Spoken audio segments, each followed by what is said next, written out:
Welcome back. We're going to tie this fourth segment up and kind of wind down chapter 6. We're going to talk about servant leadership. And the definition is a way for a leader to show responsibility toward others, especially the followers, by assuming the role of servant, specifically by mentoring, providing necessary tools and information, helping to develop others, and looking out for their welfare. And it goes on to say relationship between leaders and followers. I feel like that for the most part, that has been my approach, to be a servant leader. I'm not sure that I've ever reported to a servant leader in the past. I think one thing that has always maybe precluded that.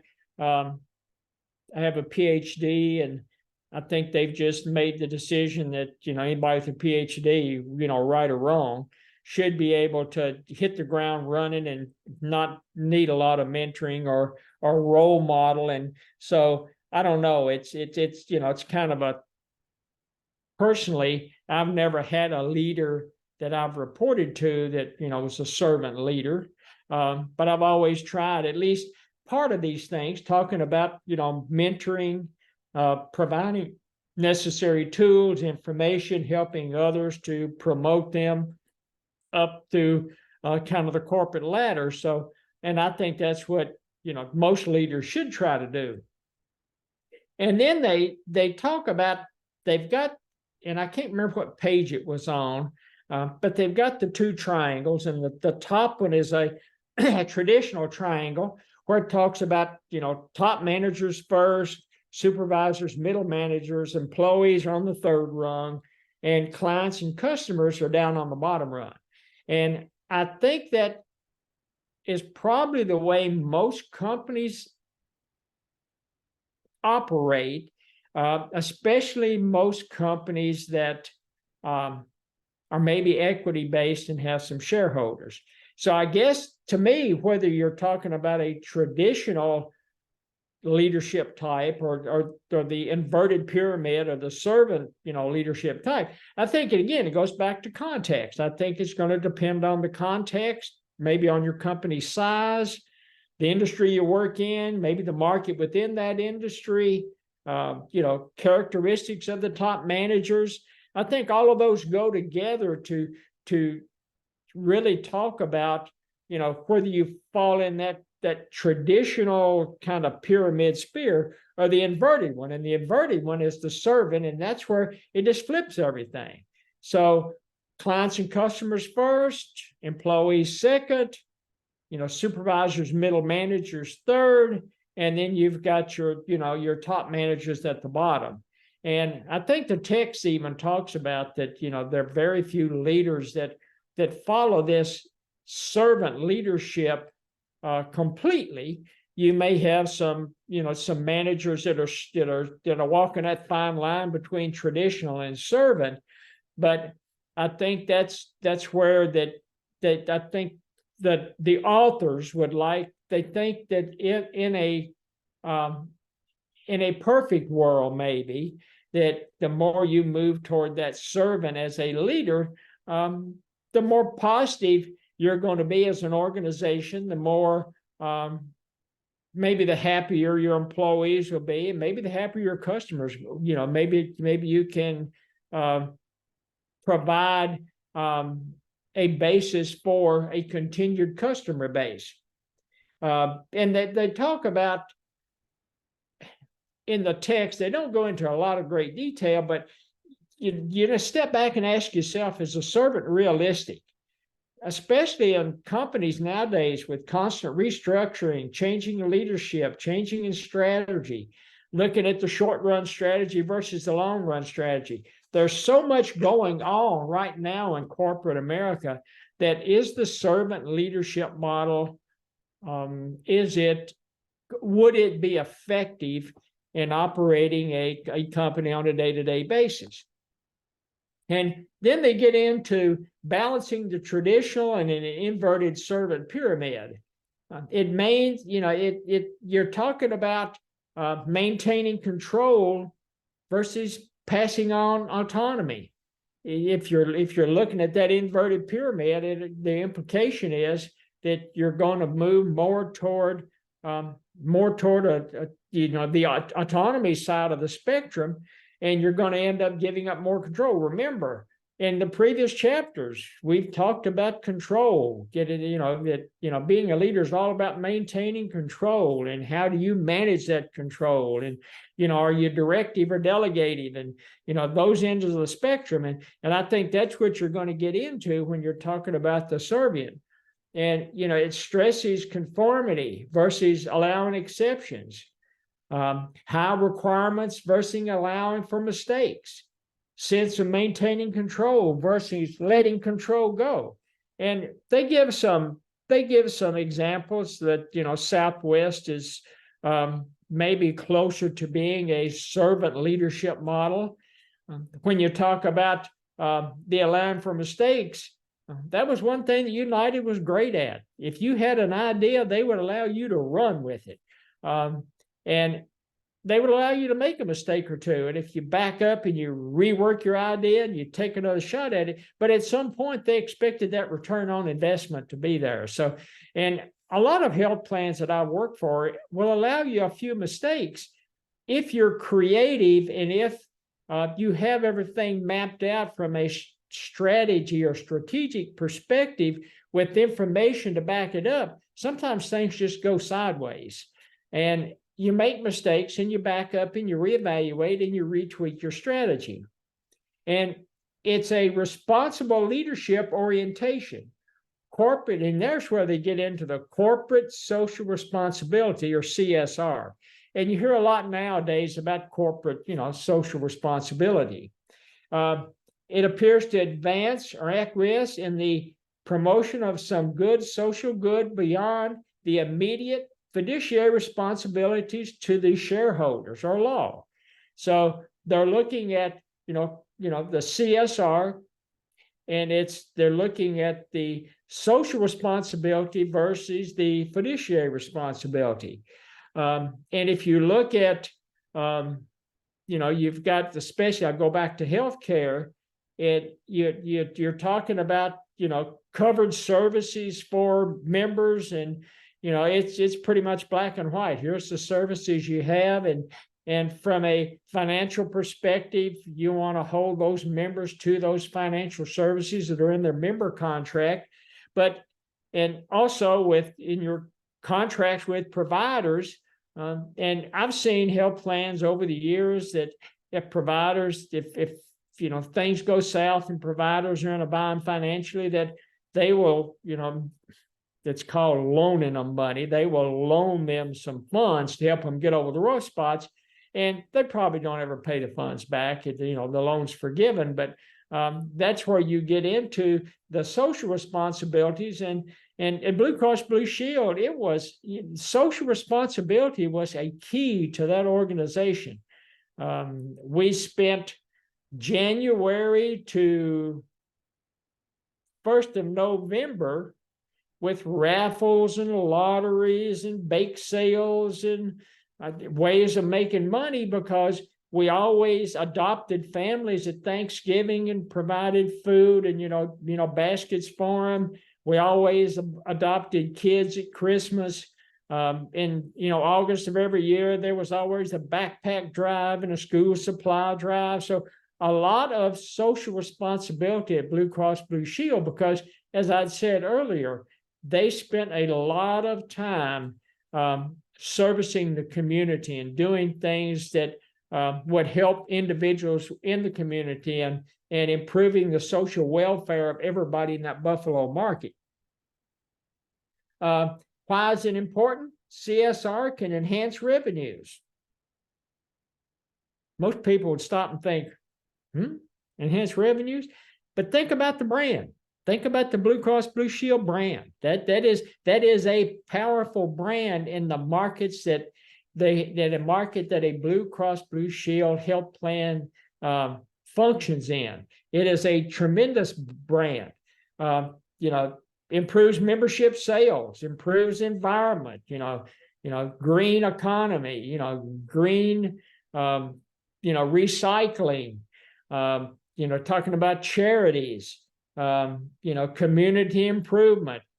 At Blue Cross Blue Shield, we were constantly, revitalizing, area parks, working with grade schools to teach kids how to plant a garden and how to harvest food out of the garden and to be self-sufficient if they ever had to. So just a lot of that, and it built that Blue Cross Blue Shield brand in the Buffalo market. CSR as a mechanism to enhance a leader's own values. We've, when I was there 13 years, and we always had leaders that had a social responsibility to the community, and that was their values, and it gave them the opportunity to move those values forward in the community. CSR distinguishes a sense of accountability from or in addition to responsibility, customer service responsibility and accountability.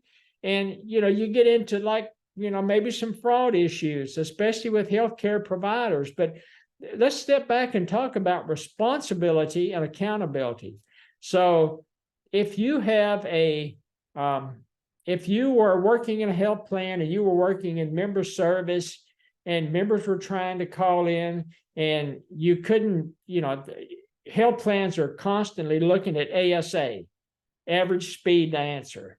To me, it's not ASA, average speed to answer. It's how many of those calls are rectified on a first-time basis.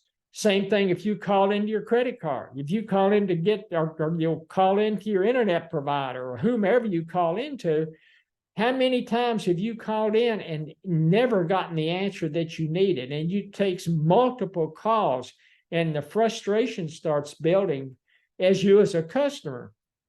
That's why I always thought that, there was, first call response was a significant feature and a significant advantage. And if you think about responsibility and accountability, and I'll go back to an example that was on Fox, maybe it's been a couple of weeks ago, and I can't remember her name, but she's in Biden's cabinet, and maybe she's energy, Secretary of Energy. Anyway, she decided that she was going to push this electric vehicles, and she and her team decided to show everybody how important it was. They were going to drive from somewhere in Virginia to Memphis, and somewhere along the way, maybe it was Knoxville or I can't remember where, but somewhere in Tennessee, they stopped, and she had sent her team ahead to find a electric charging station for her.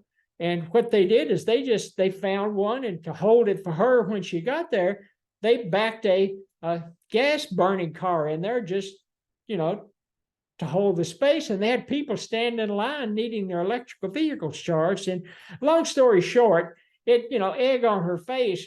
But at the end of the day, while she had the responsibility of pushing the electric vehicles, she didn't take accountability for the mess. She said, well, my team should have done a better job of building the strategy and, preparing for those eventualities. That's not the kind of leader you want. You would have wanted somebody, I would have wanted somebody to step up and said, it was a good idea. We thought we'd try it. I take full responsibility for it. I guess with the electric vehicles, charging stations and availability, maybe it's a little bigger problem than I thought it was. And this has been a good example of what we need to go back to the drawing board on. So, if you're in a leader position, take responsibility and accountability. I've had to, again, when you're delegating to your teams and you give them the opportunity to run with something, always remember, you are responsible for their actions, and you had better be accountable if they drop the ball. You're going to be accountable. I mean, most leaders, they're accountable if their teams do a great job. But how many leaders have you known in the past that if the team drops the ball, they like, oh, the finger pointing and they're washing their hands of it and backing up. If you're a leader, you've got to take responsibility, and taking responsibility as a leader means you've got to take accountability. I think those two just go hand in hand. And then they go through types of orientations for leaders. And the first one's a traditional economist. Number one, responsibilities to shareholders, different approach to CSR, costly and not pursued, restore firm's reputation. So basically, if they see an opportunity to implement CSR, they will analyze it to death. And if the marginal benefits greater than the marginal cost, they will implement it. And they will, take the pats on the back for it. But if it looks like it's going to be costly and not going to generate a return on investment, they shelve it and not move forward. However, there could be issues with trying to restore a firm's reputation or brand, that they would implement CSR if they could see that as the long run strategy. And if you think about, just think Bud Light. Look at the mess Bud Light has gotten themselves in. Look at the mess Target have gotten themselves in. You don't think the traditional economists and their leaders are trying to figure out a way to restore the firm's reputation and brand? If they're not trying to restore the firm's reputation and brand, they probably need to move over and what is it? Thomas Paine said, lead, follow, or get out of the way. And that's what you need to do if you're trying to restore a firm's reputation and brand. And then you have the opportunity seeker. Your concerns of a range of, of shareholder responsibility to many, accountability to few. So if you're an opportunity seeker, you do have a responsibility to many. But again, accountability to few. The CEO at most organizations reports to a board of directors. Their responsibility is to the board of directors. And that's the only ones that they're accountable for. And that's the only ones that they're going to worry about it. They will pursue CSR opportunities if, and they talk one about virtue signaling, if they're trying to build good character and improve images or fiduciary benefits by looking at the cost benefit analysis. Remember, marginal benefit greater than marginal cost, you continue to do it. So if that marginal relationship is there and it's positive, they would consider doing it. And then the last one you've got is the integrator, broad sense of responsibility and accountability. They talk about it could be in that if you go back to the pre-conventional, conventional, post-conventional, they say it's more of a post-conventional morality, implements CSR no matter what the cost. And the last comment they make and said, unfortunately, there are very few of these in most organizations. So that's going to kind of wound up ethical, moral, responsible leadership. I think in this chapter, there have been some great concepts. The only thing that I see that might impair the concepts of ethical, moral, and responsible is you've got perception, and you've got context, and you've got situation, all kind of creeping in, and are going to have a direct effect on what you as a leader, how you act, how you work, how you manage your team, how your responsibility and accountability, your own internal values. So just bear that in mind. And the next time we get together, we'll jump in and do chapter 7. Thanks for joining.